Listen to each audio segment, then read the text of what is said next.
that again. All right, we'll go ahead and call this meeting to order. Nathan, would you take the roll, please? Councilmember Bruce. Here. Councilmember Biggs. Here. Councilmember Laraway. Here. Council President McPherson. Here. Mayor Steer. Here. And if you'd join me with the pledge of allegiance, please. I pledge allegiance to the flag of the United States of America and to the republic for which it stands, one nation, under God, indivisible, with liberty and justice for all. Thank you. First item is the consent agenda. Any questions, comments, things you want pulled for discussion? Seeing nothing from the council mayor, I'd move we approve the consent agenda. Second. Motion's made and seconded. Is there any further discussion?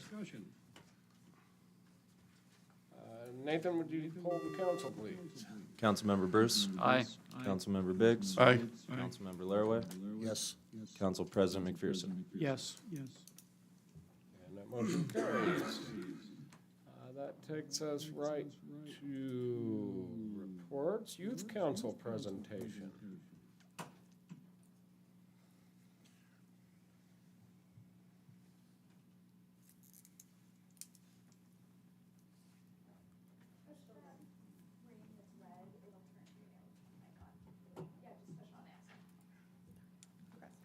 So we are CUNA Youth Advisory Council.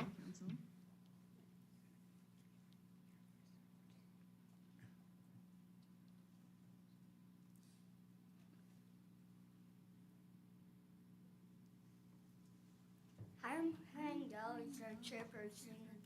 Emmeline Wright is our vice chairperson. Hannah Young is our other vice chairperson. Olivia Long is our secretary. Nessa Service is our treasurer. And Hazel Steffens is our communication director. What is this youth council? The youth council is an organization that provides a way for students to have a voice and engaged in the community. And what is our goal? During the 2023 and the 2024 school year, we want to focus on bringing student ideas to the school board and community. By doing this, we can provide a safe and trusted environment for students to express their opinions and goals. The student council members have also agreed on specific grounds rules as a foundation for all discussions. We feel that this is a good start for our team. We have made several committees already. The first is our design committee, which is made to design our logo, shirts, signs, and additional youth council related items. Our second is our presentation committee. This committee was made to make slideshows and presentations in front of city council and board meetings about our progress. Our new projects committee was made to start brainstorming ideas for a new project for youth council to bring to the team. And our newsletter committee was created to send out updates on what we're working on and to keep students and parents involved via newsletter. Does anybody have any questions? Very nice. Are you all excited to do this? Yes. Good. Thank you. Thank you for Very, the very update. well done. Good job by all of you. Thank you. Only 1 month in so far. Nice. Thank you. Good job.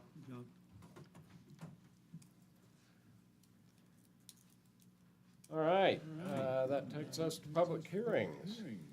Consideration to approve case number 22-13AN annexation and 2218-S preliminary plat. Troy.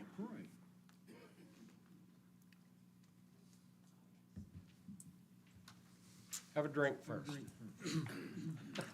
Thank you. I think I will. Good evening, Mr. Mayor and members of the council. For the record, Troy B. Hoonan, CUNA Planning and Zoning Staff, Senior Planner, 751 West 4th Street, here in CUNA. So the applications before you this evening are request annexation and preliminary plat approval in order to annex into the city and to subdivide approximately 4.99 acres into 21 total lots. 17 single-family new lots, or 16 single-family new lots and 4 common lots and 1 existing lot that will house the house that's already there. It will keep the house that's there. The applicant proposes approximately 0.323 acres or 8.8% of the project as open space. And the gross density is proposed around 3.4 dwelling units per acre. The net density is at 3.9 dwelling units per acre. Public Works does conditionally support the White Rock subdivision development with the conditions that are listed in the engineer's memo in section 5, which was based on the completion of the Danskin Forest Main project, which it was recently completed. The Planning and Zoning Department agrees with the engineer's department, the engineering department. Staff has reviewed the proposed annexation for qualification and also the preliminary plat for technical compliance with CUNA City Code, Title V and Title VI, Idaho State Statute 676511, and the CUNA Comprehensive Plan. And staff would also like to note that the commission did recommend approval of the annexation and the preliminary plat. If council does approve this request, staff does recommend that the applicant be subject to the proposed recommended conditions that are outlined in staff's memo. And I believe the applicant is here this evening, and I am here for any questions that you might have. Okay, questions for Troy? Not at this moment. Yeah, Troy got one, I can't find it on here. The entrance, egress and ingress for this is gonna be on Linder, or is it gonna be on Ardell? It's actually going to be on Ardell, and it meets all of ACHD's requirements, but yes, it'll be on Ardell. It's actually going to improve the intersection, and the applicant is also prepared to help ACHD in their endeavor to put a roundabout there. Okay, thank you. Okay, nothing further for Troy? Okay, did the applicant wish to present?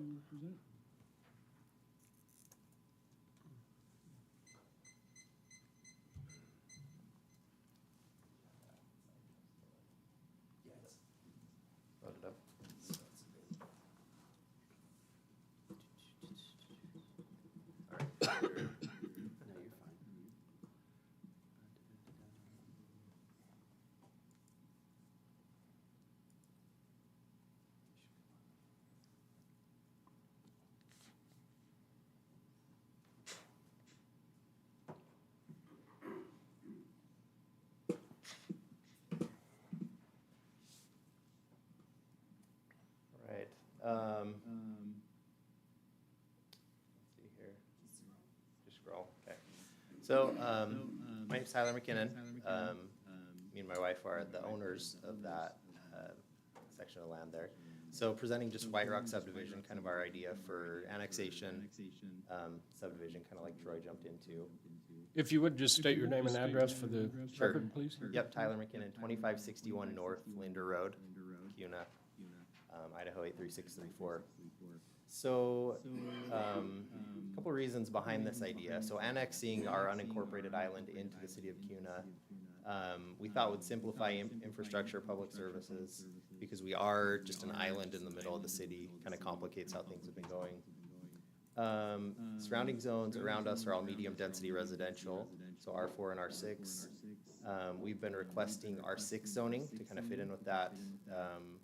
The plan is to put in just some entry-level, single-family residential lots there. It also corresponds with the comprehensive plan, too, which dictates just medium-density residential. So as can be seen here, the lot in question is just the bottom one of those two island lots, just right in the middle there. All the surrounding areas are medium-density residential, R4 and R6. Future land use map agrees with that medium-density residential designation, so we meet that as well. The reasons behind kind of the specifics here, there is a continuing need for entry-level housing. The city just continues to grow. It's going to continue to grow.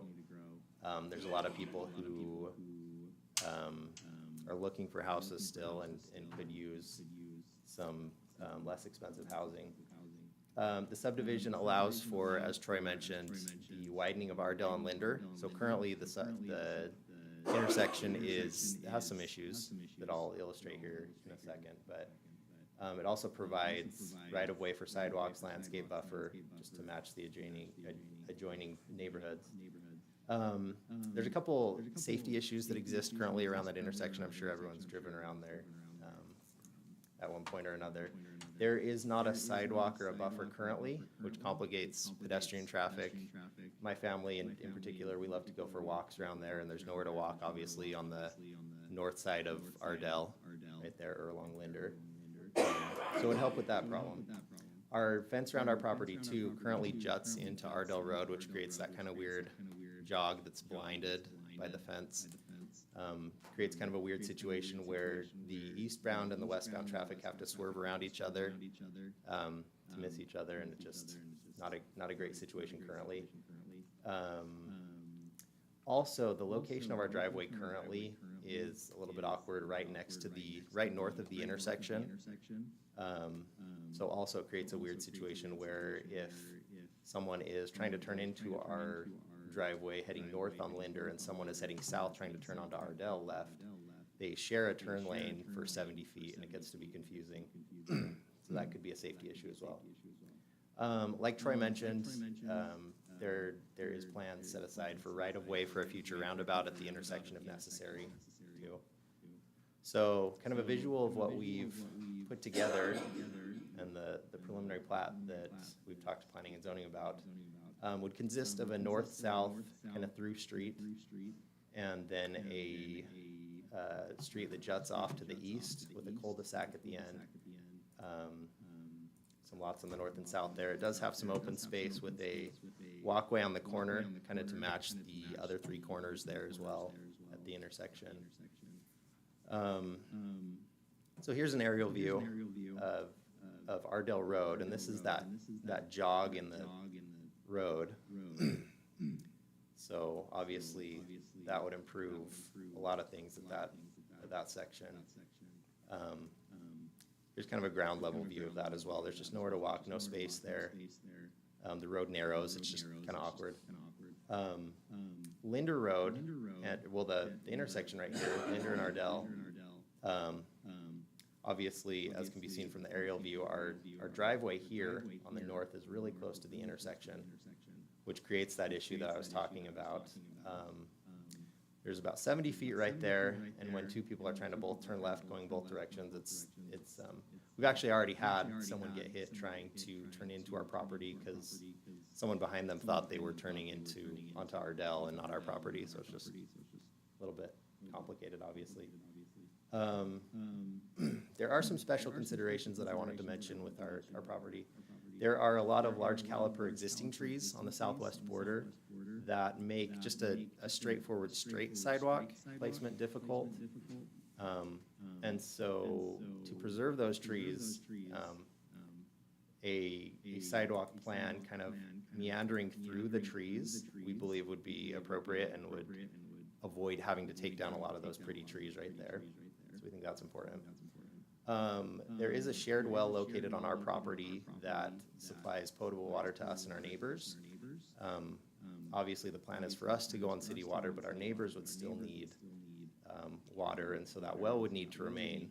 And we're currently in process of establishing an easement so that they can access that well permanently. There's also, in a related issue, a culvert box at the southwest corner of the property that I can show you right here. Maybe. There we go. So this culvert right here along Ardell provides irrigation water to us and our neighbors and would need to stay. And that's what kind of necessitates the jog in Ardell in the first place. And so the jog would remain, but the road would get widened and be a lot more open right there in the process. Here's a picture of the trees that are right there too. Doesn't really do it justice. There's a lot of kind of large trees there that we'd like to preserve as many as possible. Some will likely have to be removed, but that's important to us as well. So that is it. Thank you. Okay, anybody have any questions for the applicant? Not yet. Okay. Thank you. Thanks. All right, this is a public hearing. Is there anybody who wishes to testify that didn't get a chance to sign in? All right. Beverly Wolf.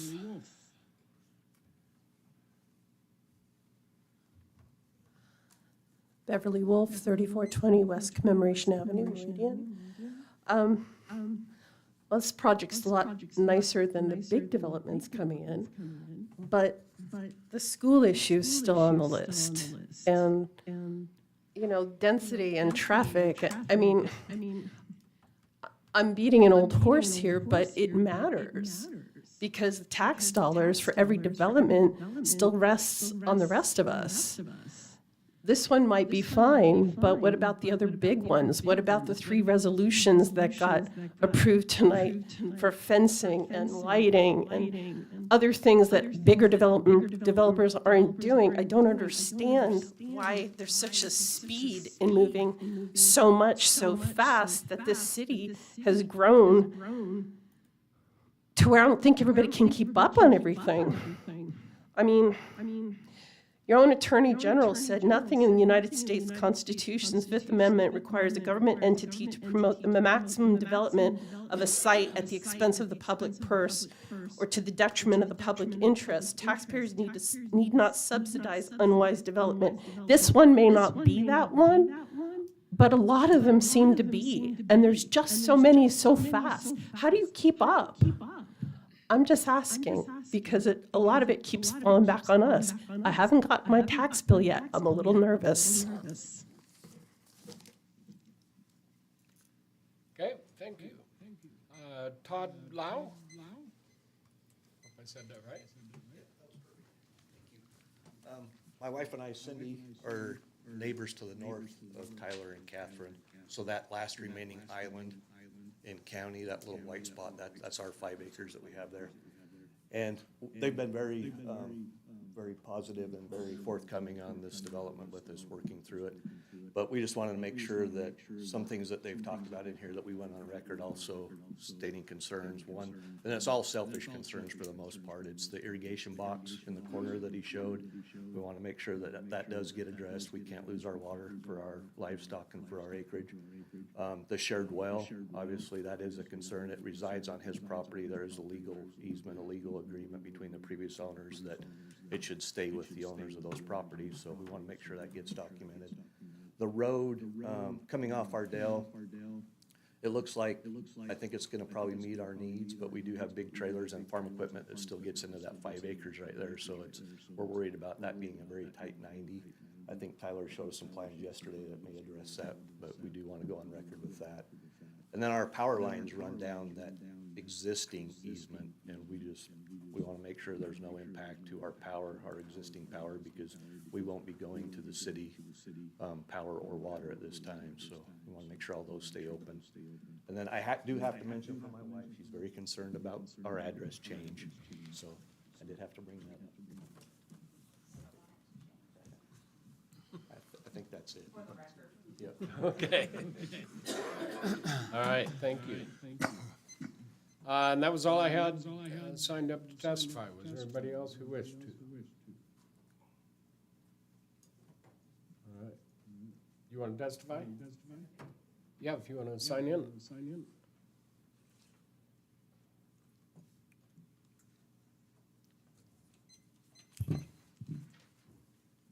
And that's in favor, neutral, and in opposition.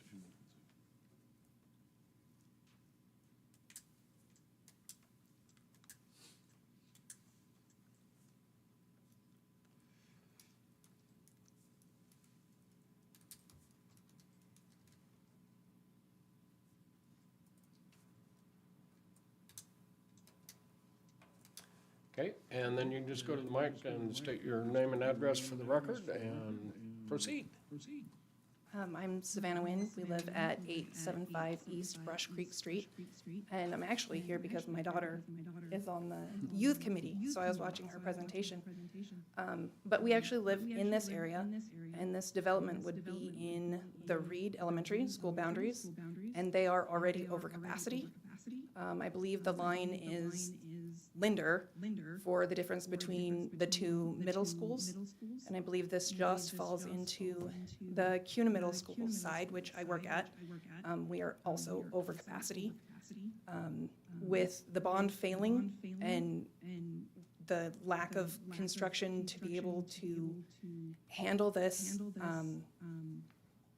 I mean, entry-level homes means elementary school students, where are we gonna put them? Like, the schools are already full, based on the choices that the state level made. We actually lost almost 10% of our funding this year, because it's now based on attendance instead of enrollment. So, I mean, it's not my job to get students into their seats, it's my job to teach them when they're there. But I don't have seats for my students.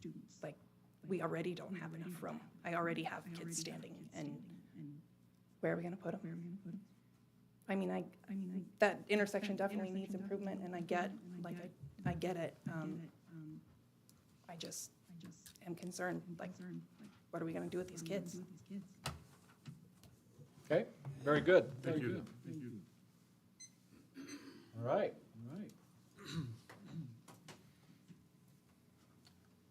Questions from council?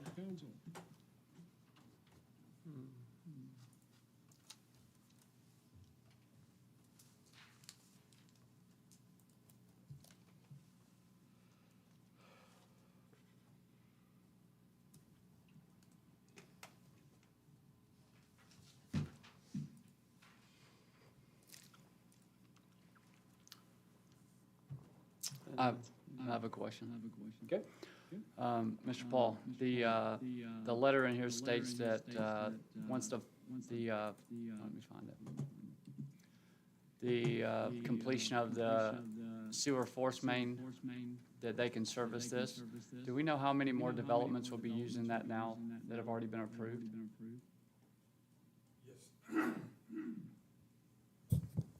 Chris, yes, we do know. I don't have a number for you right now. We have a declining balance, and I believe that Doug is the keeper of that declining balance, and we work with him and make sure that we're all on the same sheet of music so that we're staying with the resolution the council approved. And that was Paul Stevens, city engineer, for the record. And I live here, 751 North Fourth. And the resolution that was approved, which one?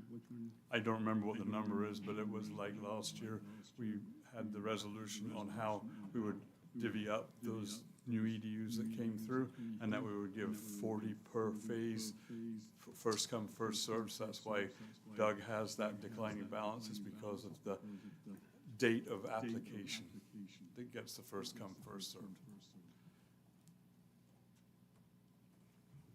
Wasn't the last subdivision proposal 30 will serve?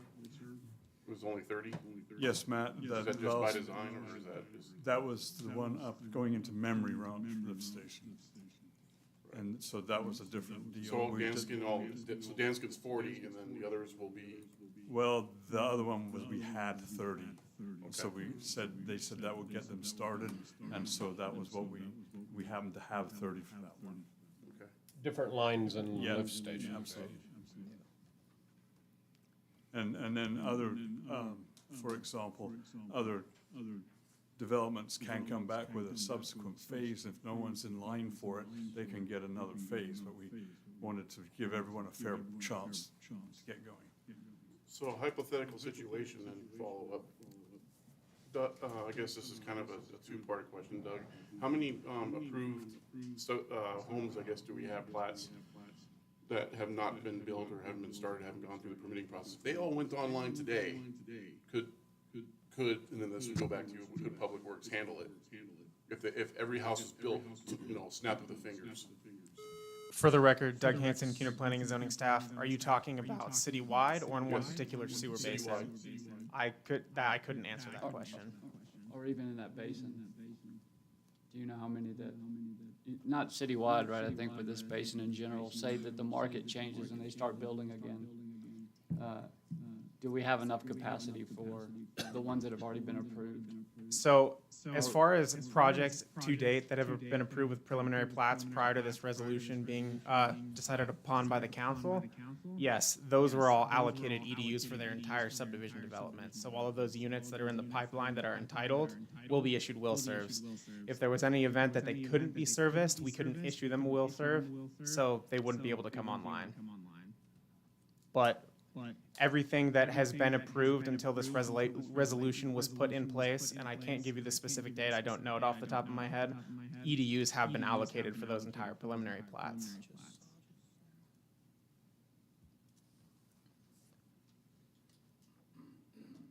And then again, it's up to the developers that want to connect to the sewer system to put in lines and lift stations and anything they want so they can move forward, but. I think just for note, it was in the notes on here. It was resolution R90-2022. Does that sound right? It's in 6.9 Public Works. Hill.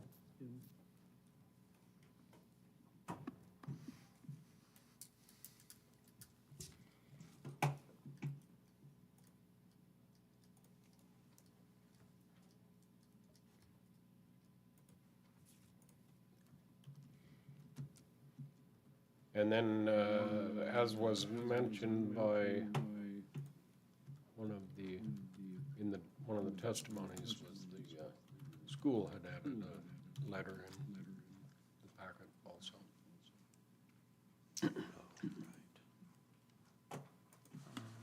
You have that page. Sorry, what? I was asking the. One more question for Paul.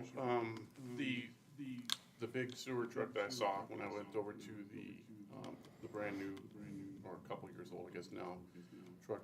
As far as, how does that operate, and does it do preventive maintenance throughout the city? I didn't get to see it in operation, unfortunately, but I'm just curious. The state of everything, sewer cleanliness and everything else, because we had some issues, you know, in the press that came out a little bit, but that has been satisfied when I called DEQ.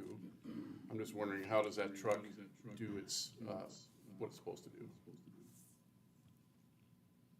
I'm afraid we're getting off our course here just a little I bit. know, I think it's a very I just want to ask the question. I mean, it might be a little off course, but I want to know cleanliness of the, you know, operation of the sewer. I don't want something to break tomorrow, because I've read things online, and I've heard things that have kind of made me a little bit concerned. Okay, well, that truck is used to clean trouble spots that we know about.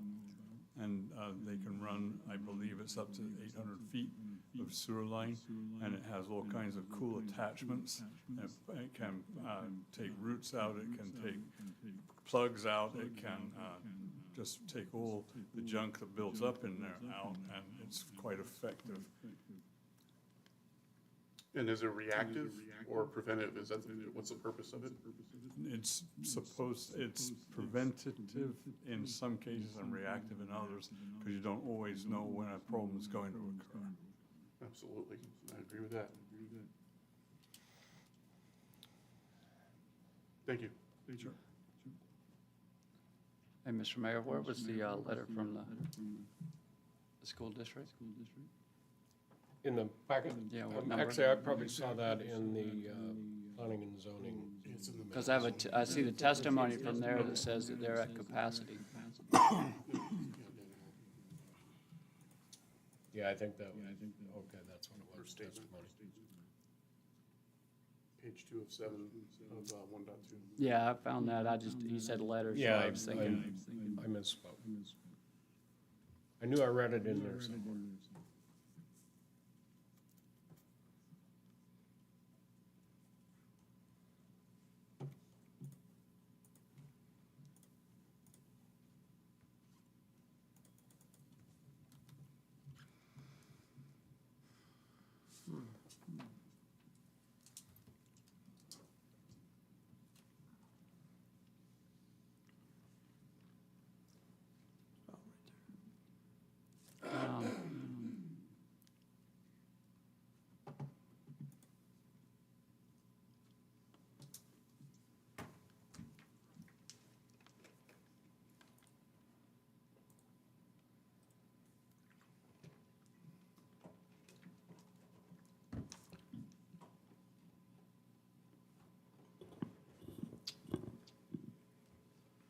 Nothing further?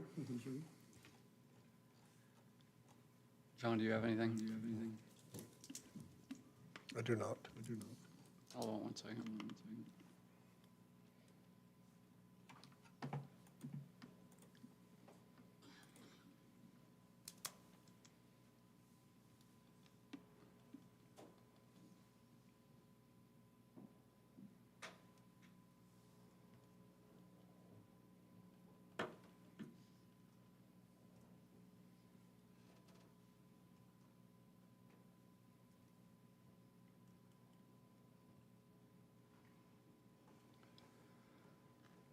I think how I look at it is that we come up here and we hear the same thing with school district sewer. It's always like, hey, can we handle it? We're gonna throw 30 at it.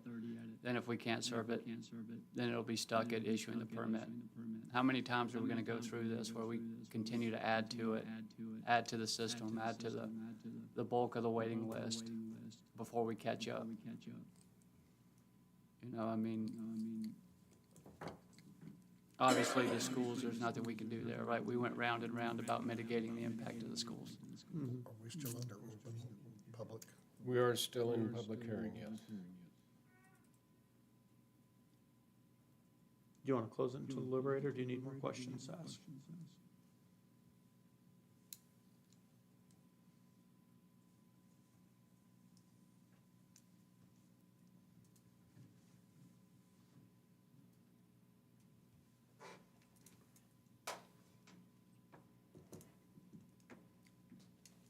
Do you have more questions, or do we Were you close it? asking me or deliberate? him?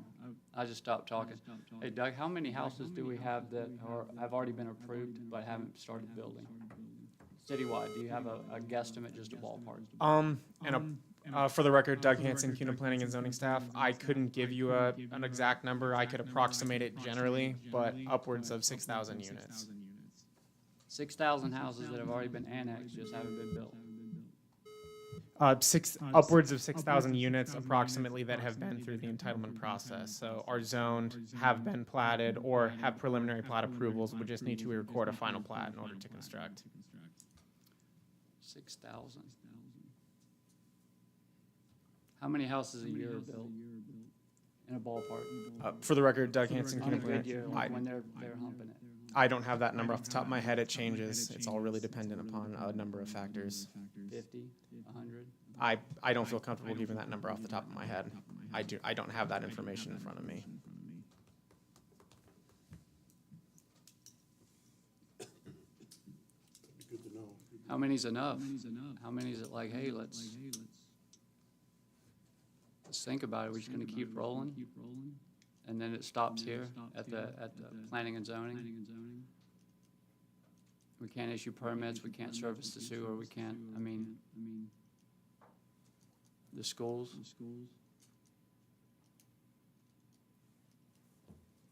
Yeah, we can say yes, we can let it go, and then they end up here at the, you know, trying to pull a permit when we can't issue it.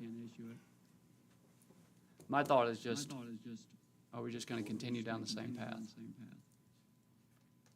Are we gonna keep putting kids in this lady's class, sitting on the floor Indian style? Because she has to take them. She can't say no. 6,000.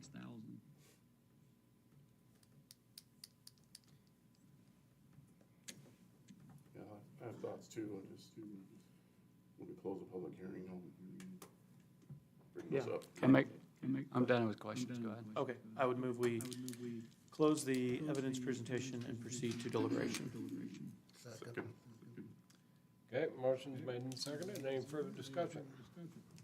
All in favor, say aye. Aye. Any opposed? That motion carries.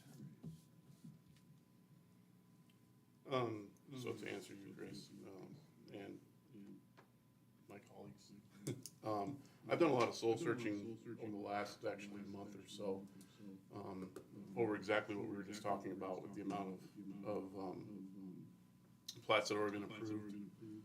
We just keep stacking things higher and higher. Schools are at capacity or very close. I've been in there myself 3 times during school hours in the last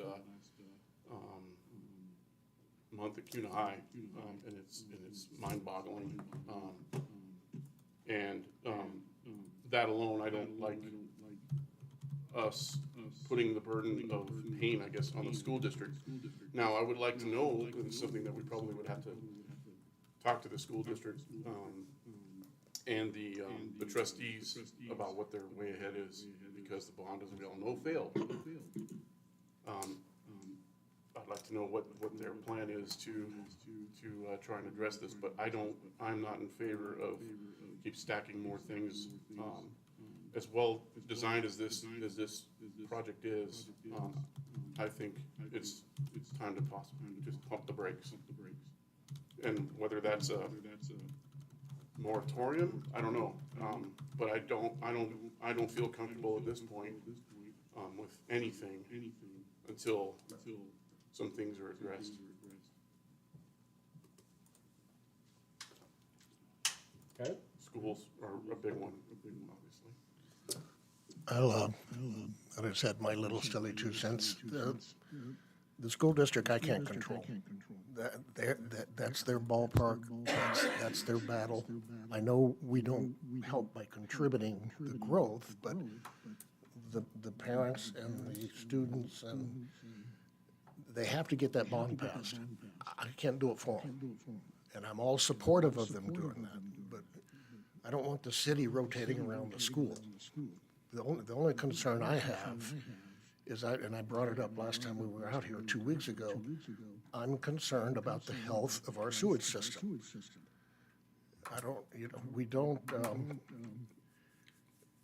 Paul mentioned the pump truck. I don't know how many times that's been used. That truck is supposed to clean our system. And I don't know how many, what do we have, 100 miles of pipe?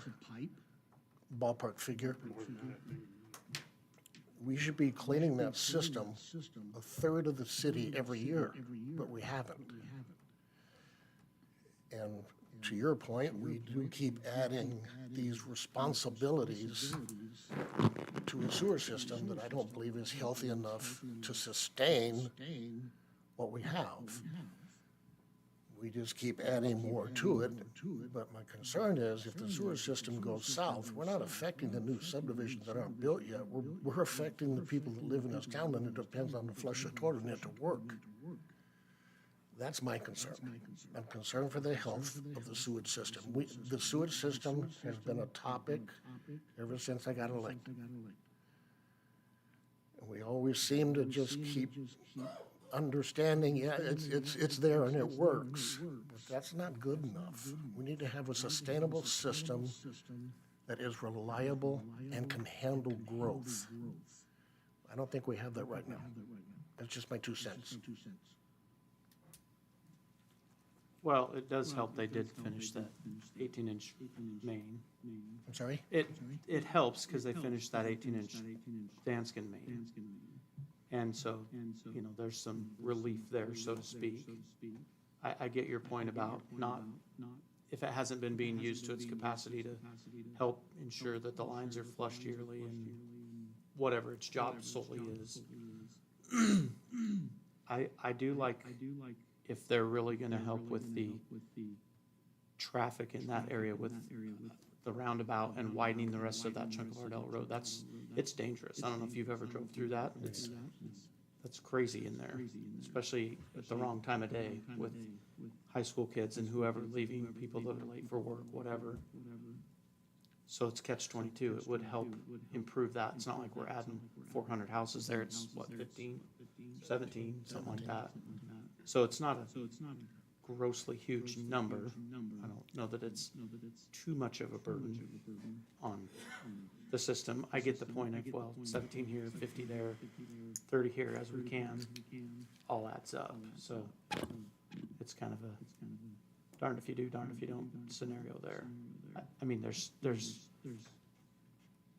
we've always tried to fill in the little empty pockets around town as homeowners wanted to do that. So we weren't reaching out and stealing 40 acres of farm ground constantly and booming the limits farther and farther. We were filling in the dead zones, if you will. This is another example of that. So it's kind of, I completely agree with you. and, you know, the school issue, that's been an issue. I mean, 20, however many years ago now, 7, when I was there, it was that way then. Hats off to the school district, they seem to always make it keep working. It's not right, I'm not condoning it, I don't, by any means. I mean, I feel for the teachers that are like the one that spoke. But I don't know how we get ahead ever. I mean, well, I do, we get the bond passed but the schools are like the roads, they're always a reactive thing, not a proactive thing, unfortunately. Yeah, I do like what you said about the internal lots like this one. We're trying to, I would rather fill those in and get those developed rather than allow these big ones that are outside that want to annex in and they have 300, 400 homes in them. Right. I agree with you on that.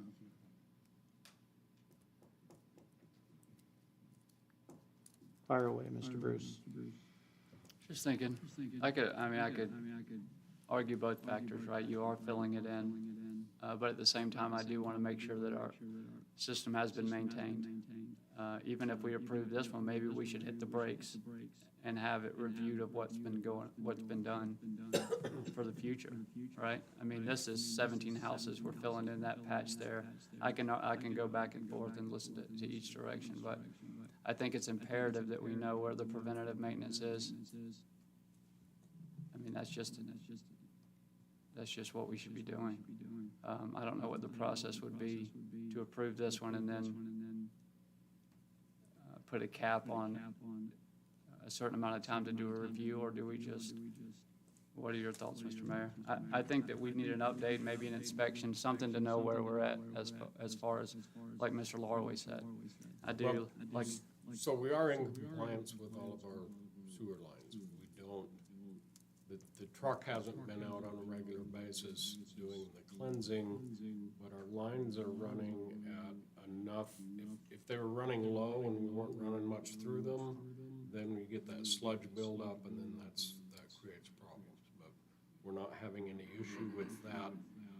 Like Paul had mentioned earlier, if we ever ended up with tree roots or something, doing something weird with the pipe, then that could be a problem. But that wouldn't be something that the preventative maintenance would take care of anyway. So I think they're very careful in the way they install those, so probably chances of that are pretty nil. But I am confident that our sewer system is working and flushing itself pretty regular-like, and we do have the truck, and the truck's going to get out and start being used on a regular basis in a routine so that it keeps everything flushed all the time. But right now, we're not having the problem with the sludge buildup, so that's the only difference there. Do you know if the truck, do we use a camera in the lines? I'm not sure if they use a camera with the truck or not. I think the only time they'd probably use a camera is if there was a plug up or a problem. I think the main reason for the truck is just wash. But since things aren't sitting stagnant, the lines that, so the ones that we probably have the most problem with and smell would be stormwater drains. And ACHD takes care of those. They bring out a back truck and wash those out. We have a couple of areas, every once in a while people will complain of a smell, and it's because of stuff sitting stagnant in the storm drains. But ACHD takes care of them. We have actually gone out and helped ACHD a couple of times because they got behind and we had some lines that stunk, so. So does DEQ, do they come out and, when they do their annual, I guess where this whole report came from, do they come out and visually inspect and use cameras and stuff like that each year? Not that I know of. I don't think so. Because I know we send samples and stuff like that to their, I believe to our lab, if I remember right, as part of that program. But as far as actually inspecting the lines, every year, do we have eyes on that every year? I just wasn't sure if we wait for trouble spots to pop up, or if there's indications that we can get something like that. Reactive. Yes. And I'm not we just had a water main break over on I think it was water main. over on- That was hit by construction equipment. Okay. So. Good, I did not know that.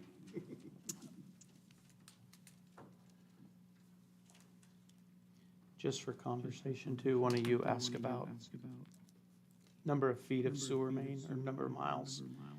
A project I worked on 2 years ago in March.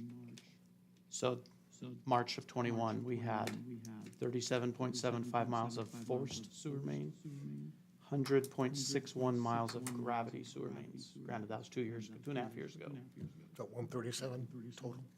Roughly, yeah, 138, yeah. I didn't know that. Good. So, but obviously it's been added to since then, but that gives you a ballpark. The majority of it's gravity and, you know, obviously set to flow, so it helps, like the mayor said, with the self-cleaning of itself. But, there you go. Thank you.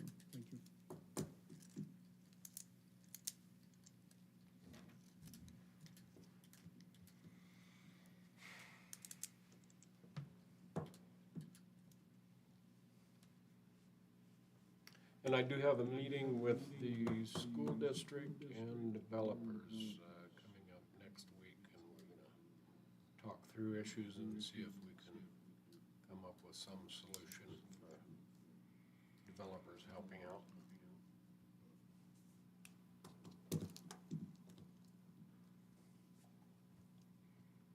Before that gets anywhere. I think it was brought up, I don't remember who it was, mentioned last meeting about a possible sewer workshop kind of a thing, education for us. Yeah, we I'd can do be that. very much in favor of that. We can do that anytime. The wastewater plant is very impressive to go and see in person, but I'd like to see some of the rest, I guess. And Okay. We can work that out with, Mr. Stevens, hopefully hopefully see that soon. His crew can put on a great show for you. And drive the truck. Drive the truck. You show you how to use that vacuum truck. Well, the Statesman did an article here a while back about our wastewater plant, and staff met with them. It's been last Thursday or so, and they were very satisfied when they left that all their questions had been answered and everything they were concerned about was addressed. So I see no reason if council wants to do that same kind of a thing, we can do that, or whatever levy you want to get to. Hard hats and gloves. And boots. PPE. Knee boots. I don't have anything else. Nothing? Well, Back to the case at hand. to me, it's a good fill-in project and it helps the traffic by way of fixing that bad stretch of road. That's my opinion.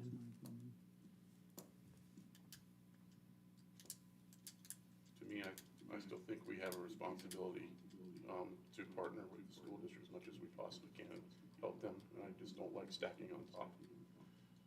Pushing more kids into a situation that's becoming less and less controllable. I mean, they're doing a great job right now, but who's to say in 2 years, if a bond fails again, where we'll be? I've seen the numbers. The numbers don't lie. We have the most control at annexations and rezones. Once we annex it, it's just checking boxes. I said, once we annex it, we're just checking boxes, right? That's 6,000 houses that we've already annexed into the city that haven't been built, roughly. Let's say it's 5,000. Right? Well, a lot of those were 4,000. annexed years ago too, so. Right, I mean, I'm not, I get it, right? I'm just still Yeah. saying, they're there. Right. Right, so. No, you're correct.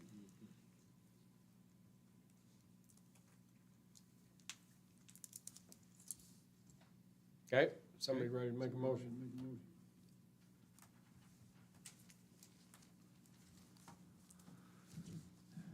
You think, Mr. John?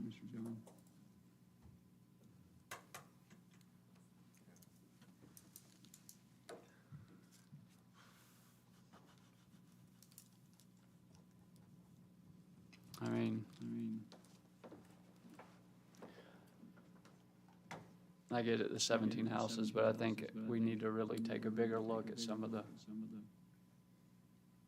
long-term effects of what our plan is. What do we really want CUNA to look like? All right, what's our goal in the future? Because we can make arguments all day long and keep pumping it on there.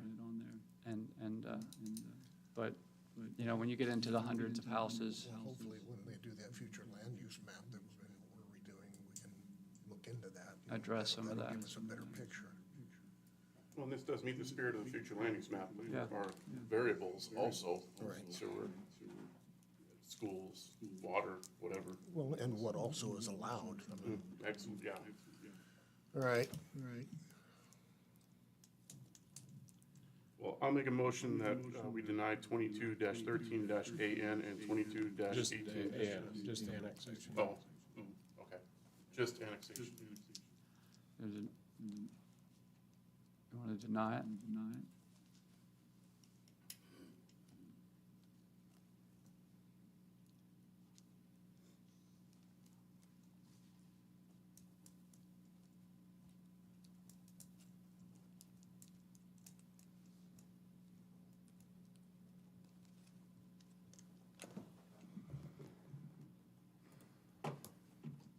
Okay, we had a motion, do we have a second?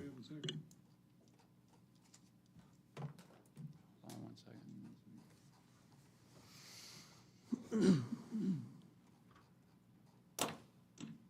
I'm sorry, did you say second?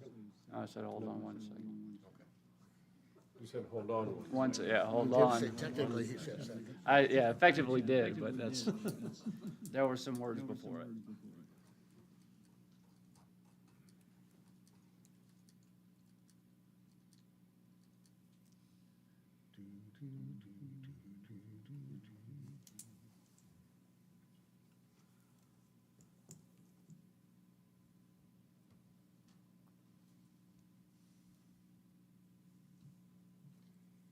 I mean, I look at it this way also, at least they're putting R6 in and not R8.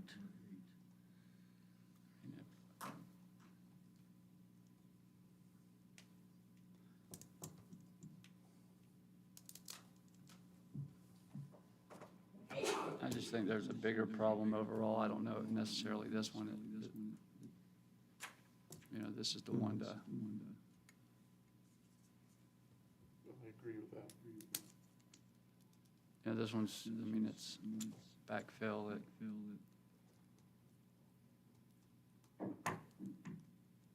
So no second from you? So if, council would like to, you can also table this to a date certain and gather more information, if that's what you'd like to do. I mean, I just have concerns about, like what John said, right? We don't really know. I know you said that the sludge is not, we haven't noticed it yet, right? But we don't know. We haven't, has it been looked at, right? Really? Okay. The answer is no. We know it hadn't been. But we'd know if there was a backup, that's the thing. Yeah, but is You that, know, I mean, yeah, that's the thing. If it breaks, we'll go fix it, but. You want to table it? You want?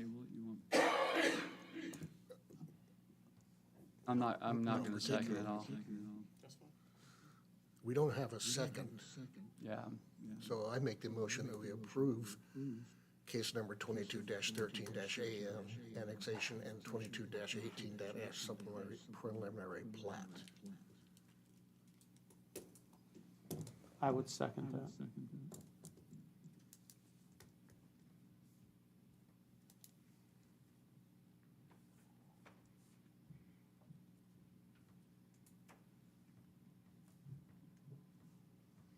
Okay.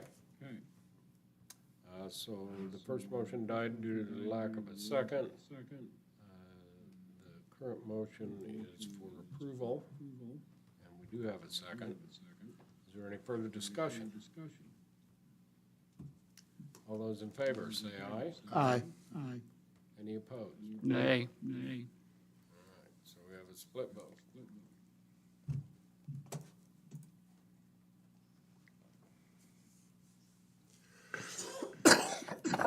Well, I think we have enough concerns council here that makes it very hard for me to approve this. So I think until we get some more questions answered, I think that my vote then would be to deny. So I will vote nay on that. Mayor, can we do a roll call vote on that? Yeah, let's go ahead and do a roll call. Councilmember Bruce? Nay. Councilmember Biggs? Nay. Councilmember Laraway? Yes. Council President McPherson? Yes. Mayor Steer? Nay. Do we need a subsequent motion then? That motion The failed. motion was actually failed Yeah, so for approval. if we want to research it more, we could just, So I guess, because I think, Mayor, you might have said deny, I can't remember, but, sorry, Mark Bybee, city attorney, so the motion was to approve, and so as of right now, that didn't pass, and so no action has technically been taken, it hasn't been approved, it hasn't been denied, that's where we're at. So, yes, a new motion would be needed, otherwise this would need to be tabled for further hearing for more information, or a new motion for an alternative outcome needs to be made. What would it take for council to feel better about all this? Do we want to take a look at the sewer system? that's what I want. Do we want to talk to school district to wait till after that meeting to see what is determined? When is that meeting with you? 28th, I think. Of December? Or This month. this next week? Yes. Sorry, Mark Bybee, city attorney, so obviously there's conversation going on about sewer capacity, that seems to be a concern, you're talking about this site visit. When you're considering an application, you need to be considering facts that have actually, and evidence have been presented into the record. And so the thing I'm trying to capture, if that's essentially becoming part of this hearing, somehow that needs to be captured. If not, it needs to be presented, something needs to be presented here as a report. I'm a little concerned that we're creating a situation of facts that will be considered, by going to the site visit for this particular application that cannot later make it into the record. Does that make sense? Yeah, and that's what I was trying to come up with, a clear direction. If we want to table it, maybe they don't want to table it, maybe they just want to deny. So we either need a motion for denial, or if you want to table it for some more information, just to give direction on what that is, if you want a little clearer vision on what the sewer looks like. Not visual, but, and then maybe see what comes out of the school district. And then we would just Development meeting. figure out a way to capture that information too. And then we can bring that as a report to the date certain that we table this for, and then you can make a determination that way. Mark Bybee, city attorney, so the challenge, I'm thinking of like an analogy to like a criminal case, before a jury, if you take the jury to do a site visit, they go there and the whole thing has to be recorded and captured and made part, like that's, they're all receiving the evidence together. And the thing that's tough here is we have this, duty to deliberate in public open meetings, and we have, if we do this site visit and it's actually towards deliberations, towards the decision of this application, if that's the sole, the purpose behind the site visit, I don't know how we do that other than through a public hearing. As otherwise, maybe the other mechanism is to record the entire thing and to present the video recording of the site visit as an exhibit. That's maybe the next best thing I can come up with, but it's a challenge because that's, from what I'm hearing, the purpose is to make this, evidence that we consider in regards to this application. How do we capture that? And the best I can think is either it's a public hearing that we're, recording the whole thing, or it's. Well, I think basically what we're looking, what I would suggest is wouldn't be a site visit, it would be a report on findings for the workshop to what the sewer system is, and what council gets out of that, so we can have a report on that, and then a report on any findings that may come from the meeting with the school district. So wouldn't really be any site visits or anything like that. It's just a matter of we're having a meeting, we capture the result of that meeting, and then we have the workshop and capture the results of that workshop. And so Mark Brivey, City Attorney, the thing I'd just say when you said we're having a meeting, I'd just quantify who the "we" is, identify who the "we" is in that, and whether we're, who, is that the council, is that staff with other staff? Or is that School staff district, developers, and my staff. And sorry, that's the school district one, with regards to the sewer facility. So that would be set up through Public Works and. Probably council one members. or two councilmen. And it doesn't violate, like, you wouldn't have a quorum there, so Right. you wouldn't be able to deliberate, but it's still. And we would bring that report back to council, but you're saying that? Yeah, we need an accurate report of what's actually gleaned from that can actually be part of the record. Like applicants have the right to respond to, evidence, put it in the record that's being considered against their application. That's the point I'm trying to make. And so the Sure. quorum thing solves it, that we're not having a public meeting. But if that's gonna be introduced, we have to have something introduced into the record that the applicant actually has the ability to respond to if it's gonna be relied upon for decision-making. If this isn't gonna be relied upon for decision-making, then I don't see how it helps with this application at all to do Right. anything with the sewer. Right. It's just kind of a field trip to delay this as opposed to actually getting towards the outcome. And when you deny this project, what does it take to bring it back before council? They have to start the application process over, which means they have to spend whatever the fee is for all, $1,500 or something. It's a little spendy, I think. And they have to go through the whole process again, back through planning and zoning and.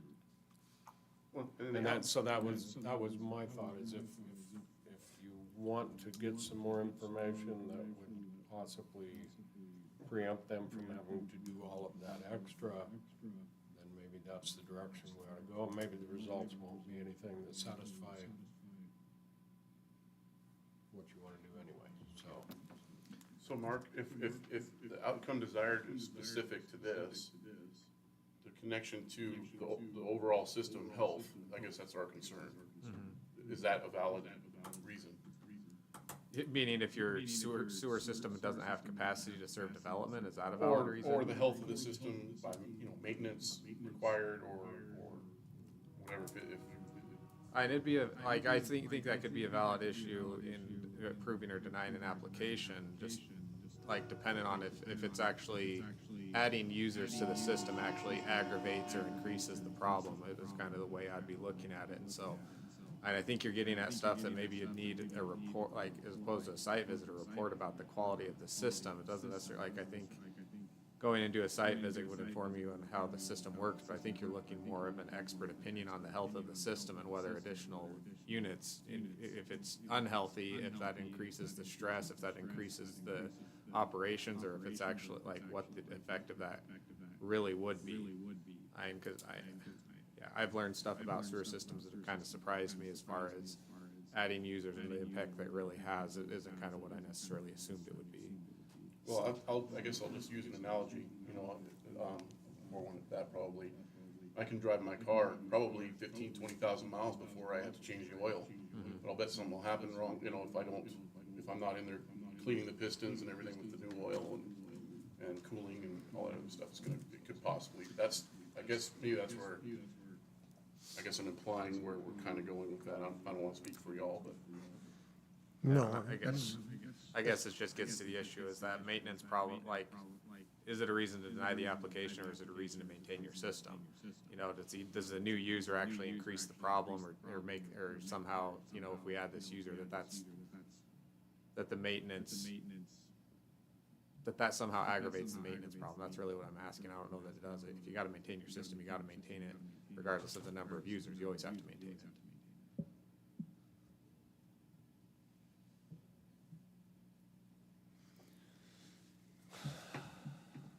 I don't know how to word it.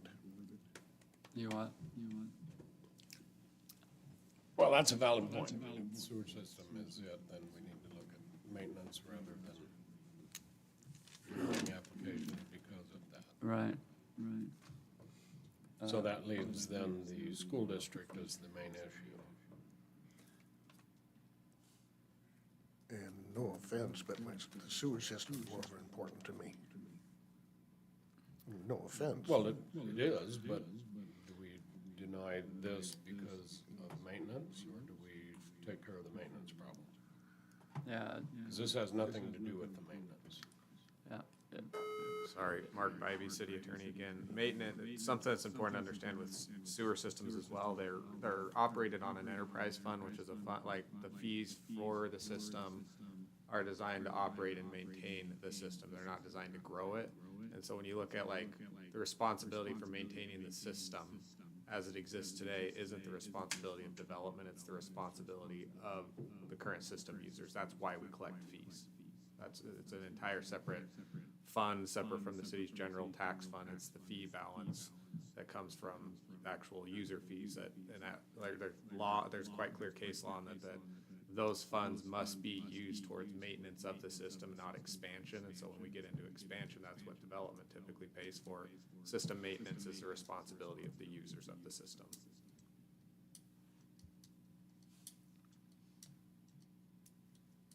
I would not like to tie this applicant up into all that. I think that, on the face value, he's met the requirements of what he needs to. It's not an exceedingly huge project. Maybe we approve this one, but then take the needs, take everything that we've discussed under advisement, and really make ourselves comfortable with the next one that comes up, so that we know in the future where we stand. I think that's kind of where I was going when I was speaking is, I don't know about this particular one, because I offered to approve it, but I think my words are a salvo of what future developments that are coming this way. They're that big to where we always have to have the developer add in pumps and all this other, and I understand that's their responsibility, but how does that affect our system and the health of it and the maintenance of it, the inspections that are done, and if they're done yearly, are they done every 6 months? How many of that 130-something miles are being cleaned? That's my concern. This one right here isn't gonna concern me that much, that's why I went ahead and made the motion to approve it. But I think the comments that we're having and the conversations that we're pushing forward, I think we all have some concerns. That's where I'm going with this. Okay? I've said enough.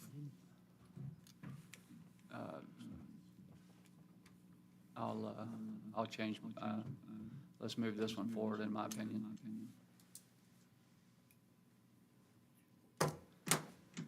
Okay, then. Mr. Mayor, I would move we then approve case 22-13AN and 22-18S with the conditions listed in the staff memo. I'll second it. Okay, we have a motion and a second. Any further discussion? All those in favor, say aye. Aye. Any opposed? Nay. That motion carries.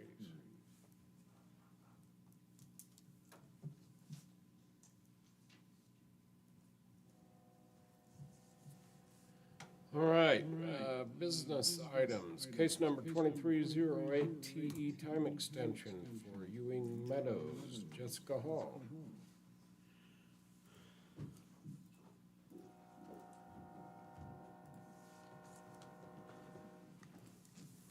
Good evening, council and mayor. Jessica Reed, ooh, I'm not used to my new name yet, my apologies. Jessica Hall, 751 West 4th Street, CUNA. So before you tonight is a request for preliminary plat time extension. It's pretty straightforward. This plat would not hit its expiration date until December. So they're making a preemptive request to go ahead and get that extended while they are finishing up their review process. It is currently under review. So if you have any questions, I can answer those. Okay, question for Jessica. Is this the first extension? Yes, sir. And what is it that they're reviewing? So it would be reviewing the plans themselves for the first plat, am I correct? The civils for the civils for the final plat are under review. For the record, Doug Hanson, CUNA Planning and Zoning staff, that is correct. They're in civil plan review with the Public Works Department currently. So I guess, the reason they said was because of the housing market isn't so good. No, I wouldn't say that. I mean, That's what they said. bad wording, for sure. You know, they've been diligently working on getting it to the point for review. Other than that, I don't have answers for you for what their reasoning would be.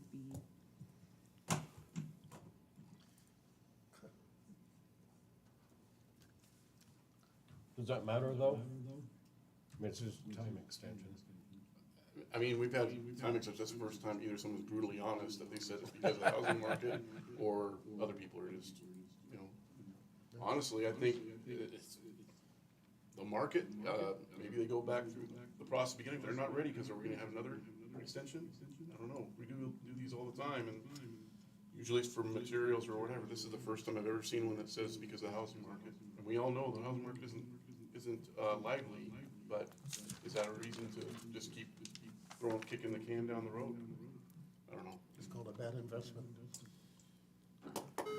Well, this one's, Mark? Yes, Mark Bybee, City Attorney. Councilmember Biggs, I know you brought this up before on these previously, and for me, it kind of rings that maybe something that needs to be looked at is just the ordinance under which we approve these extensions and maybe adding criteria, because I know when we've talked about this previously, it's fairly vague in ordinance. When I hear you bring this up, I think maybe this is something that deserves some attention as to what the criteria looks like, what the standards look like for approving this, as opposed, because the last we spoke about it, there wasn't really a list of criteria, so I think they just sling out anything, and that's what you're seeing. And so maybe it's on us as a city to say, maybe we need to clean up our ordinance to say what we're actually looking for on approving or disapproving these. Because if we just all of a sudden start denying them, it's like, are we being arbitrary, or are we actually basing it on some criteria? Well, there was that massive project in Meridian, and I understand developers back out. I mean, that was millions of dollars. They just backed right out, and now Meridian's trying to figure out what to do. So let the city of Hartley, this isn't obviously the same thing, but it's something to consider. Well, it also, I guess you're gonna speak up at me when I say this, so get ready. I guess at some point in time, when they start asking for these time extensions, if there was, I hate to use the word legitimate reason, but this is basically because nobody's buying houses, so we don't want to invest and put money. I guess, why can't their EDUs, why can't they fall off the list and go to the bottom of the list now instead of us holding those EDUs? What, Councilmember Laraway, I know you're looking at me, so this is Mark Bybee. Because I'm waiting for you to yell at me.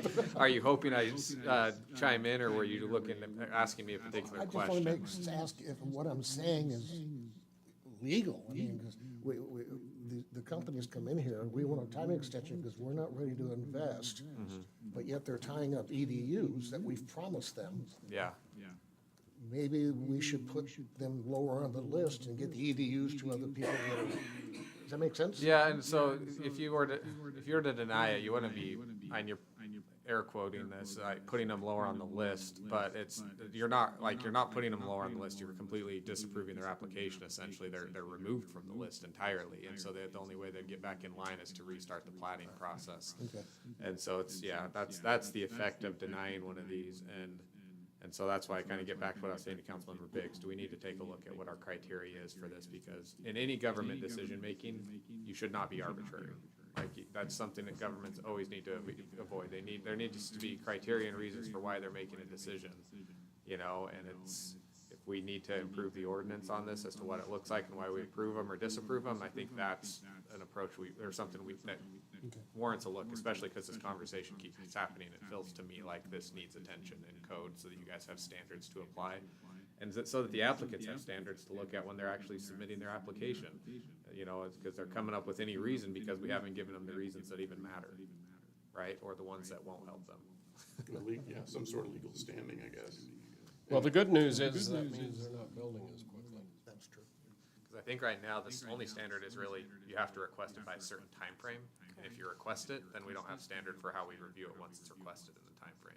If they're late, you deny it because they're late.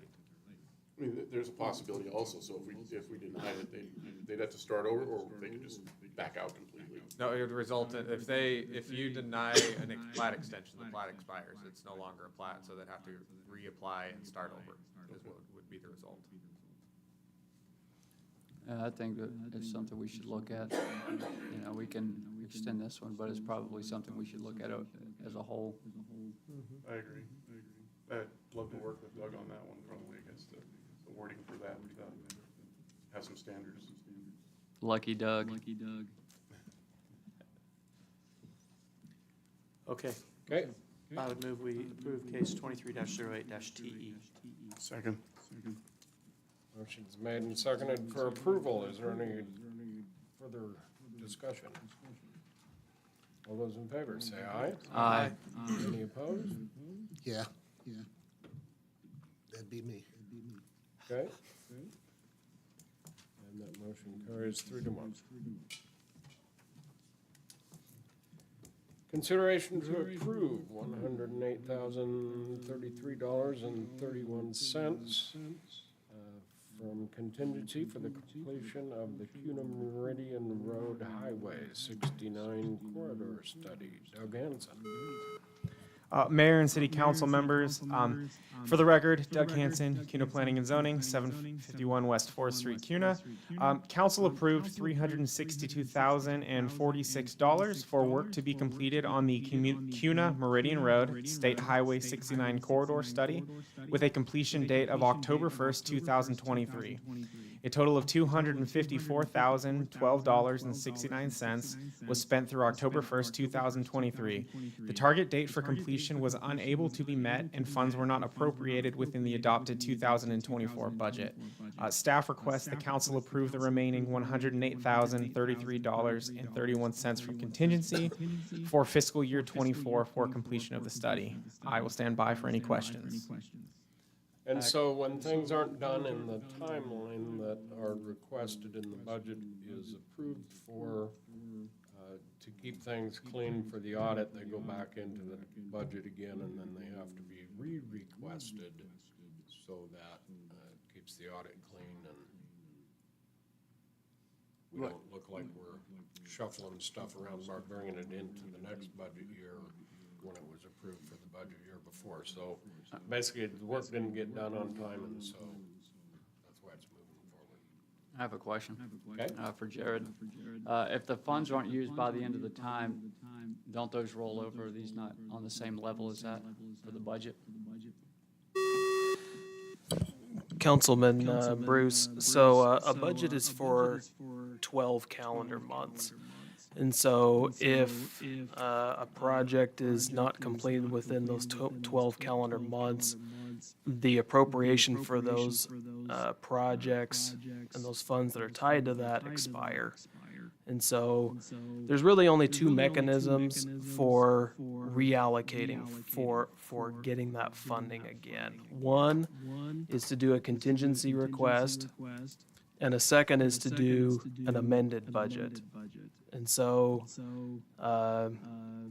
because of the difficulty in doing an amended budget, you'd have to hold budget hearings, and due to the difficulty in that, the process that we have developed is to do the contingency request format. And so to answer your question succinctly, when a fiscal year concludes, the funding that's approved for that project also expires. Thank you.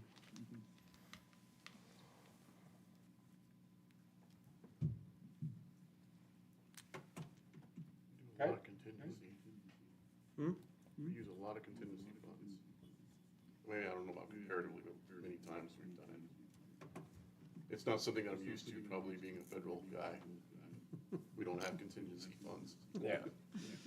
Okay, I would move we approve the $108,033.31 from contingency for the completion of the Highway 69 corridor study. Second. Motion's made and seconded. Any further discussion? All those in favor, say aye. Aye. Any opposed? That motion carries. Annual budget update, Jared MP. Good evening, council and mayor. Before you, I presented in the packet a report showing the combined cash and also a report with the budget results. They're about 99% complete. However, when I submitted that report, one of the parameters was slightly off. And so I delivered to you an updated format that was correct for the budget analysis. To start off, I think it'd probably be best to take a look at the combined cash in statement. So basically, this is kind of like a simplified balance sheet in the sense that it shows which funds have cash allocated to them, where the accounts reside, physically at which institution. As you can see, many of the funds have a healthy amount of cash allocated to them. I want to point out specifically, since one of the conversations specifically was about sewer fund. When I came on 5 years ago, roughly, the sewer fund only had about $6 million. And that was to service, I believe, $30 million worth, if not $40 million worth of infrastructure. So that said, the sewer fund has grown tremendously, and that's thanks to some of the council members and the mayor in 2020 that went through the rate study and really redid that to be able to make that fund much healthier. In the past, prior to 2020, we weren't even capturing depreciation. However, now we are very healthy, and the sewer fund is thriving financially. Then to go over the results kind of within the income statement. As I always tell you, council, that I was always told that you should make the top number bigger than the bottom number. You know, it's pretty simple to be successful in life financially. That said, whenever that isn't the case, it warrants an explanation. And so at the end of each fund, you'll find what the essentially the cash position was in that fund. So for instance, in the general fund, it was negative $3.7 million. The grant fund was $306,000. The latecomers fund was $230,000, and so on. However, the general fund, the reason for it being negative $3.7 million was because the ARPA funds that we received a couple of years back transferred back over to the grant fund. So you'll see that the grant fund was used to fund, those ARPA funds were used to pay for a sizable portion of the 10-mile force main that was, we used approximately $3 million for that, and also used $1 million to reline one of our ponds out at the lagoons. And so when you back out the $4.8 million of ARPA funds that was simply transferred back and forth from the grant fund to the, from the general fund, the general fund is actually 1.1 million positive.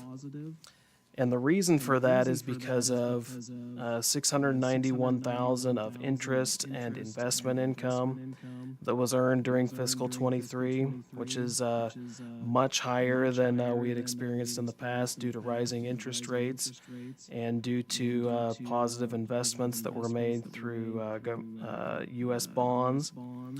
Also, it was due to about 337,000 in police impact funds that were used to pay back the general fund for its investment in building the police station. And also actually it was 273,000 that was used to pay back the general fund, and also 64,000 for the cash bond default that you voted on earlier in, I believe it was in June or July. And so, as I said, really the general fund is actually positive for the year, that the negative number is really just due to timing and when those ARPA funds were moved back and forth. Then, as I said, the grant fund was positive 306,000. The 306,000 is opioid money that we received that can be used for making presentations and also mitigating the usage of opioid pharmaceuticals and other things improperly. We still have about 14,000 in that settlement that we received. There was 25,000 that we received from Avenue B for Phase 1 that was received after the year end that we couldn't count in fiscal '22. And then for Orchard Crossing, we're still positive 269,000. We'll have construction costs on that, but that's what makes up the 306,000 in the grant fund. Then in the Latecomers Fund, we're positive 230,000. One thing to consider with this fund is that in the future, we have approximately 6.3 million in obligations that are not guaranteed to developers as a consequence of them receiving reimbursements. 4.9 million for Falcon Crest related projects and 1.4 million in 10-mile force main projects. In the past, we'd tried to pay those off as fast as possible. Lots of times we try and pay them off between 1 and 3 years. However, it may turn into where some of these are 4 and 5 years, just depending on when the economy picks back up. The last I looked, it looks like the building permit revenues picked up a little bit. However, it's too early to really say how things will end up for the year because we're only in November. Then the water fund. We were positive 867,000. The depreciation, that's the most important number that I track. It's not figured into this report, but the depreciation in the water fund is 815,000 every year, and that's really the money that you have to focus on when it comes to enterprise funds is depreciation. In other words, the recapture of that cost of infrastructure that you've put in. And so we're meeting our obligations there with depreciation. Then the sewer fund. When I first came on, the sewer fund at times was losing on a GAAP accrual basis anywhere between $300,000 and $400,000 a year to maybe up to $1 million a year due to unfunded depreciation. However, I think that we've gotten that under control to where even though the system has grown substantially, it actually is a net positive for the sewer fund. That may be counterintuitive because you think that the more users you bring on, the worse the situation becomes. However, due to the high investment cost initially into the sewer system. Actually, the more users you bring on, the more people you can spread that fixed cost out on. So depreciation in that fund is 2.8 million a year.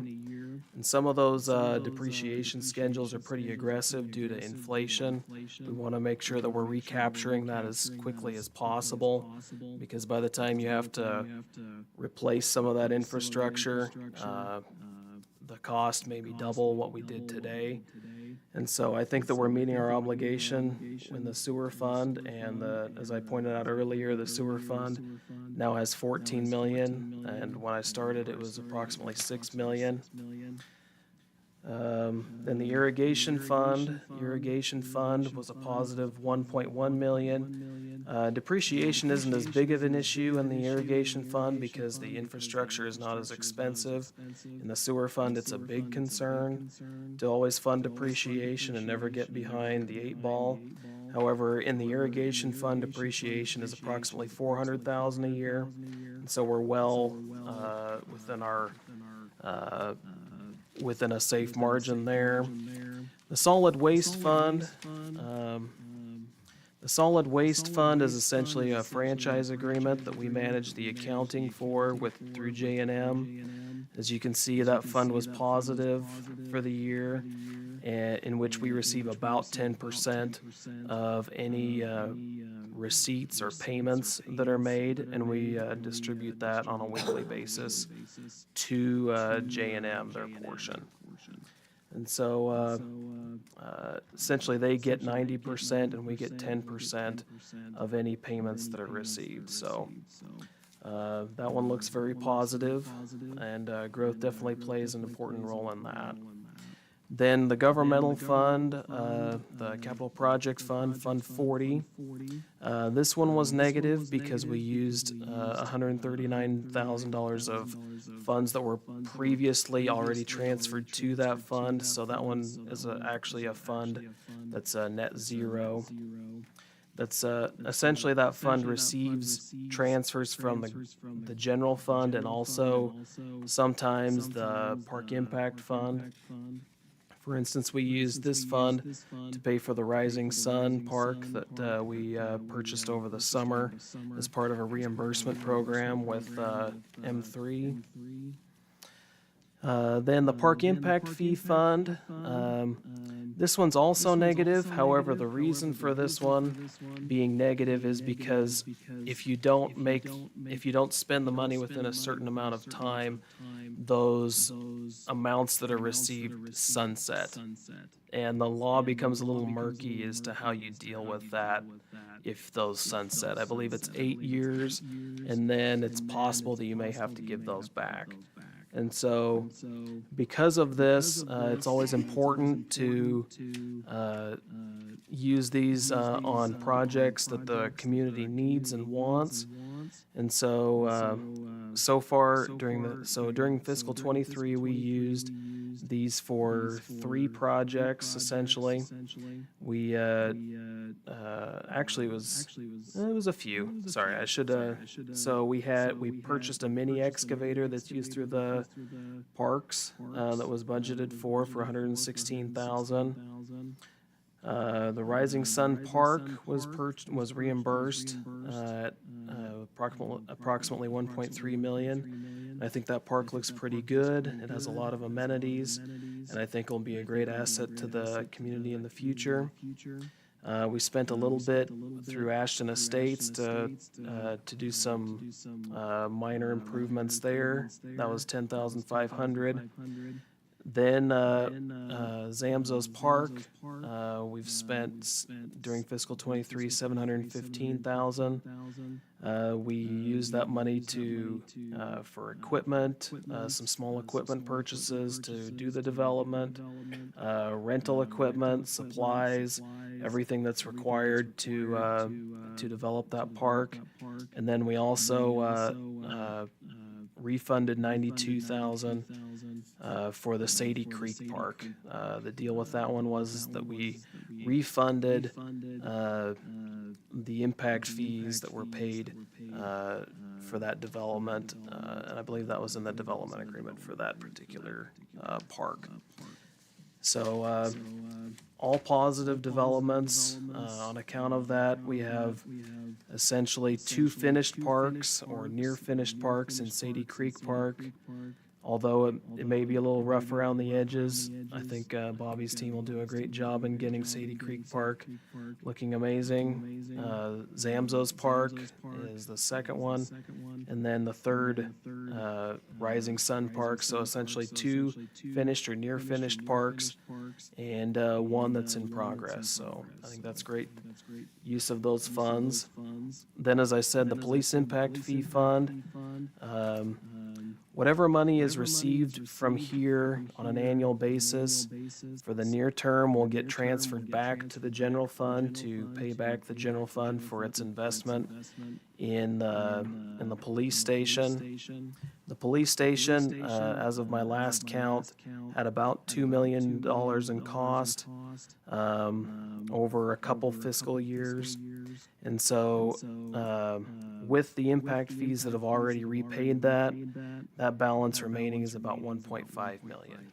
So I think that looks really good, and hopefully within the next 7 to 8 years or so, we should have that paid off depending on building activity. Then the final fund is the Urban Renewal District. Obviously, these are separate entities. But I think that the council should still be aware of where the Urban Renewal District sits. For fiscal '23, we had a positive $368,000. It's not really having very many expenses yet, just some minor administrative costs. However, in the future, it's expected to be a useful tool to increase development and make some needed improvements in the city core with the West District and then the East District out in East Kuna in the industrial zone. And then for fiscal '24, though, just as a point of reference, the West District is expected to have a levy of about $465,000. And the East, since it's its first year and didn't have much of an increment, will have about $9,000 in increment. So I think that the urban renewal districts will start having good increment, and we can get some good projects out there. And I'll stand by for any questions you may have.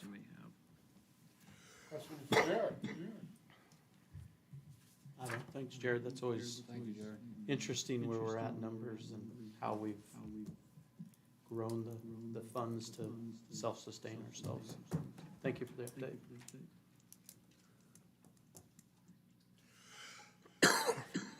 Consideration to approve Danskin contingency request. Kyle Stevens. Paul Stevens, City of Kuna, 751 West 4th. We're requesting a contingency fund of $268,364.75 and a reauthorization of $650,000 from last year's budget to pay the Danskin irrigation pond work that has finally been performed. And I will stand for any questions or sit for them too. Okay, question. Yes. Paul, if you could explain to me, we went out and we contracted with somebody to do a job. Mm-hmm. I don't mean to be snarky about this, but when did him not being able to finish his job cost us? It was his bid. He said he was gonna do X for this amount. He couldn't finish, now we're having to pay him more. John, that's not actually correct. In our 21 to 22 budget cycle, we had $1 million set aside for Ashton Pond, which we moved to the Danskin Pond. To go with what we already had was a $400,000 carryover for that pond. And the bid at that time was $1.2 million, and it was DB development, and this is a leftover project from actually Gordon. And so they said they could do it for $1.2 million. And so we moved that money over, fully expecting them to complete the project in 21, 22.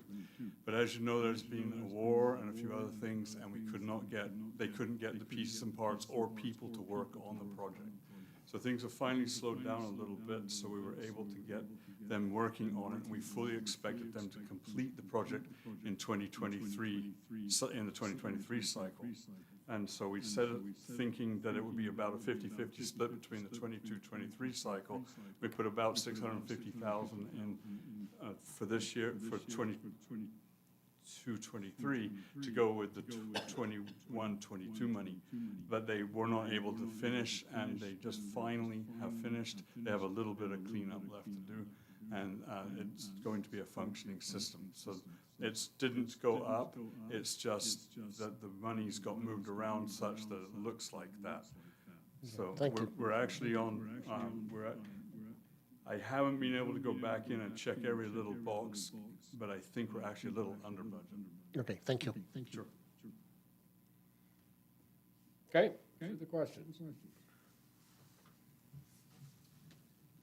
So, did all the costs, this came from, you said it was Gordon? Can you speak up a little bit, Matt? The high inflationary rates and the work, I assume there's labor parts and other things like that. Yes, and there was a lot more sludge in the bottom than we just didn't know about. This is a pond that has been converted from Danskin. They used to have their own sewer plant sort of thing there, and they just didn't know about that. So it was an estimate, and it took a little bit more money to get that out of there. But like I said, I still think we're just a little bit under budget overall. And so that project did start, I mean, that was 8 years ago probably at least. So. Yes, and that's why DB Development is involved.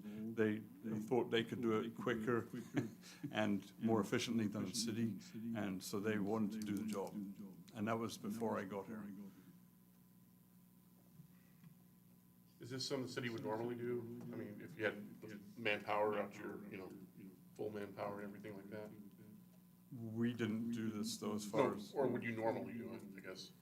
Typically, these guys are pretty specialized. They did have to have a liner crew come in because this pond is lined with high-density polyethylene, the same as the lagoons, the new one that we just did, and the newer ones. So it's the same type of liner. So they had to have specialized guys come in and do that, and they had to have a specialized, well, maybe not specialized, but people that were really good at concrete work to do some of the concrete work. So that would be over and above what our crews typically can do. We're pretty good at fixing pipe and laying pipe, but we're not, something like this is a little bit beyond us. I have a question, Mr. Mayor. Yeah. How often does this, is this the first time that we've done the sludge removal, and how many years does it take to get to that point? Like, will we need to do this in another 5 or 10 or? No, Chris, Chuck, what? It's okay. Bill.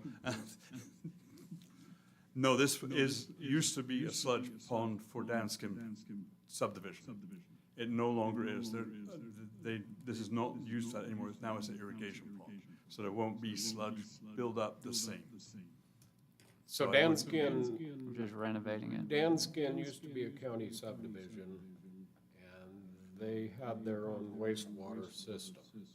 And it was put in as a temporary system, and eventually they needed to tie into the city. So the city annexed them in, and this pond was left over from that.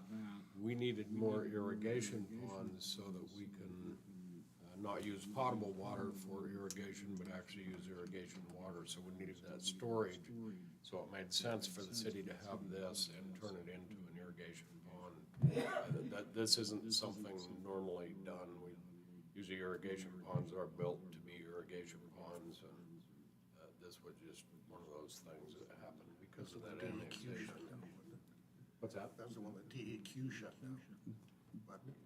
Well, they were getting too much. We actually had to help start hauling truckloads of waste out of there because it was getting overfull. And so, yes, they would have been shut down. We saved them, and so basically they annexed in so they could hook into our systems.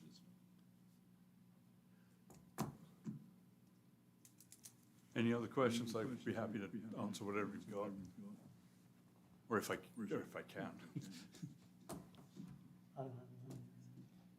And this should be a win for the city and for DB Development and for Danskin. So I think it's one of those projects that was well intended, and so I think it's good for the city overall. Okay, I would move we reauthorize the $650,000 from last year's budget and add $268,364.75 from contingency. Okay, do we have a second? Second. We have a motion and a second. Any further discussion? I have a question. Okay? So this project obviously was from the previous engineers that we were saying, Gordon? Is that the previous? Yeah, yes. And so how long has this project been going on? That we started to convert this? 8 years, maybe. It was very reliant on the developer. There was a strange, I don't know exactly how to even get there to the way this story worked, but we had one developer starting a new development, we had the county development. It behooved this developer to take care of some of these issues so that he could develop. That pond got involved, that developer was supposed to take care of a lot of that. We ended up waiting for years for this because the way the Public Works many years ago set up that contract, they didn't put a timeline on it. And so the developer took his time, and it's been like pulling teeth to get this project done. Paul's been as insistent on getting it done as he possibly could. It was still reliant basically on them taking care of a project that needed done, and we didn't have any teeth to make them do it any quicker. So that's kind of how this one happened. I would certainly hope that doesn't ever happen again, but. Yeah, I don't want to be in this position again. I think that's many years ago. if they don't come to do it, then we find someone else to do it and move on.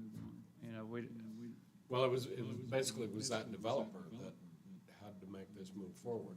We didn't have any control over that, so it wasn't a matter of us changing people to get it done. It was a matter of that developer making sure this project got finished. And I would add, we're much more thorough. This started right when I first got on council and the mayor was first elected, and way too many handshake deals were done then and didn't have, you know, the overlook on the contracts and end dates and penalties if they're not done, which with our legal now, we're way better with all that kind of thing. This is just one of those that's So lingered on, and here we were are. left to clean up a mess that somebody else made. Essentially, yeah. But we're in good shape now. Moving forward, we sure have. We've said that a lot tonight, haven't we?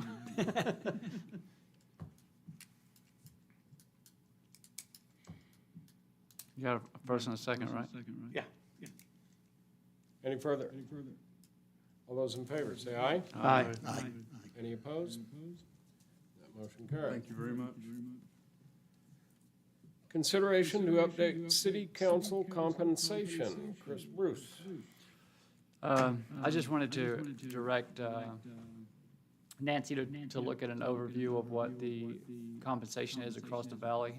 We haven't looked at it in 17 years for council. And so I thought that it would be ideal to go over and look at that to make sure that we're all in the same realm as the rest of the valley. I know that you'll have time to do it. We'll look at it at this next budget section, and it'll take effect the year after. So you have some time to look into it. Actually, it'd be, you can't do it right after an election cycle, so it would be 2 years. 2 years. Actually, a year and a half, you could start the discussion, but the law was written specifically so that people can't be put in office And then change and then it. give themselves a raise. I'd like to know too if there's a process for reviewing it, you know, if they go through and have, you know, because we do what COLA adjustments for other staff's pay. I don't know what the process is. of looking at that. 17 years seems like a long time without looking at it. So I don't know if there's, it may not need an answer, just.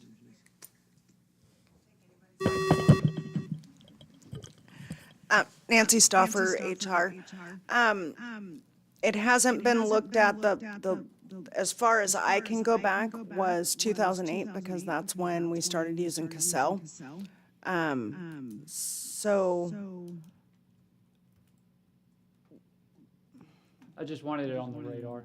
yeah. That's all. And I do evaluate every 2 years, all salaries, and do a valley-wide, and I base it off of population. So so you know how I choose what cities to look at for their mayor salary, council salaries, and directors and employees. And 2015 was the last time that council discussed it and decided not to do anything with it. Correct. I know, when I saw this, I looked around a little bit, just I looked at Eagle, who's very close in population, a little bit different demographic, but very similar, like we're only about 2,000 people different. And Mountain Home, which is a lot smaller, and Caldwell, Meridian, and I guess you get the point. And Star, I think was the other one I looked at, and all of them, we are very low on the, I guess the lowest, for city council part-timers.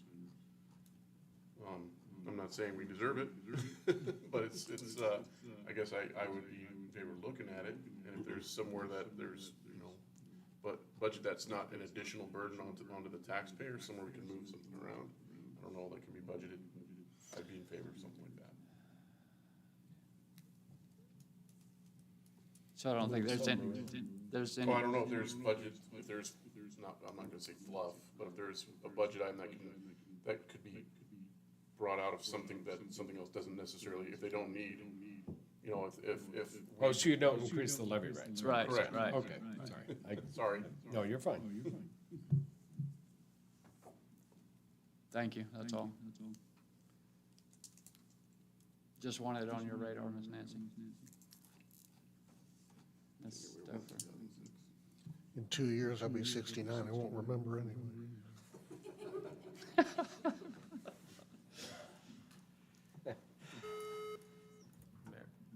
Yes. Mark Bybee, City Attorney.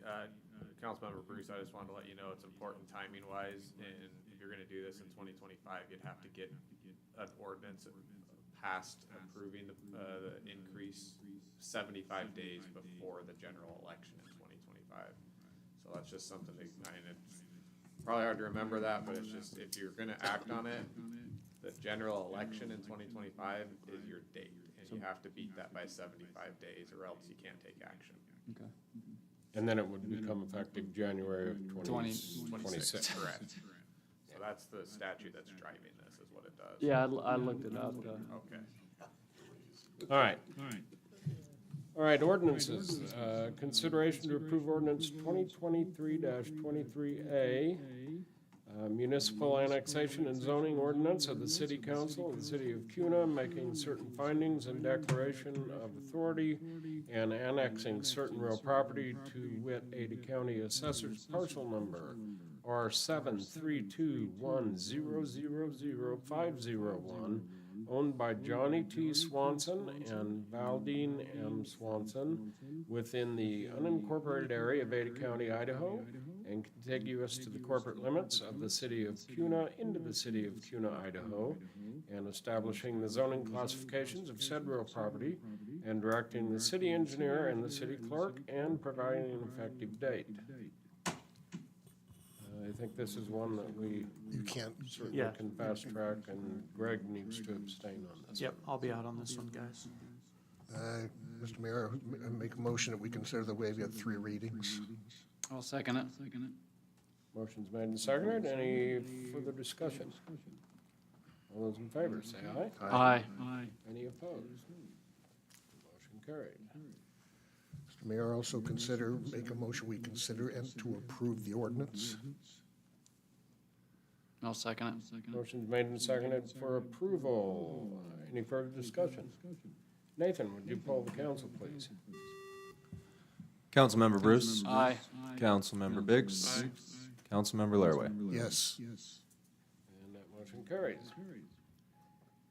Consideration to approve ordinance 2023-24, a municipal annexation and zoning ordinance of the city council of the city of Cuna, making certain findings and declaration of authority and annexing certain real property to wit, Ada County Assessor's parcel numbers are R83720000058 are 83720000055 and are 83720000052, owned by Stephen Weeks and Margaret Weeks within the unincorporated area of Ada County, Idaho, and contiguous to the corporate limits of the city of Cuna into the city of Cuna, Idaho, and establishing the zoning classifications of said real property, and directing the city engineer and the city clerk, and providing an effective date.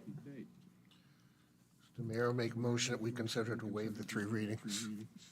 I'll second it. Motion's made and seconded to waive the 3 readings. All those, any further discussion? All those in favor, say aye. Aye. Any opposed? That motion carries. Mr. Mayor, make a motion we approve the ordinance. Do we have a second? I'll second it. Motion's made and seconded for approval. Any further discussion? Nathan, would you poll the council, please? Councilmember Bruce? Aye. Councilmember Biggs? Councilmember Laraway? Yes. That motion carries. And that is all we have on the agenda for the evening. Did anybody have anything they wanted to mention or bring up? I will just say happy Thanksgiving to all of you and yours. Mr. Mayor, I was talking to Chief before the meeting about, there's a fundraiser right now for the Ada County Sheriff's, the canines. They're selling calendars. And we might get some dropped off here at City Hall possibly. But it goes through Ada County Sheriff's, and that's the only way, I guess, they get their funding, their main fundraiser throughout the year. What are you after, cats and kittens? I have one. No, Councilman Laraway, this is it goes through the Ada County Employees Association, so technically not affiliated with the sheriff's office, it's the Employees Association. I think they're selling them, I don't even know how much they're selling them for, $20. They're at the Super C right now.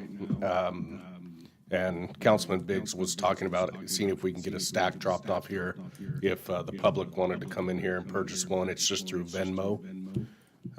We don't collect any money off of it or anything.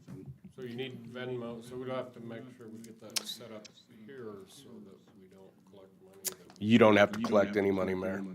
They just send it to their Because email. if I wanted to buy one, I wouldn't be able, if they said you need to pay with Venmo, I'd say never mind. I don't know what that means. Yeah. I have to ask my wife or kids because I don't have it either. All right, anything else? I see the parks guys are out putting the Christmas lights up in the park. Good thing the weather's been nice They for are, us. they actually got started early this year before they start with frostbite. Yeah, no, Little of that going on now. yeah, good. All right. Very good. Meeting is adjourned. Thank you. Thank you.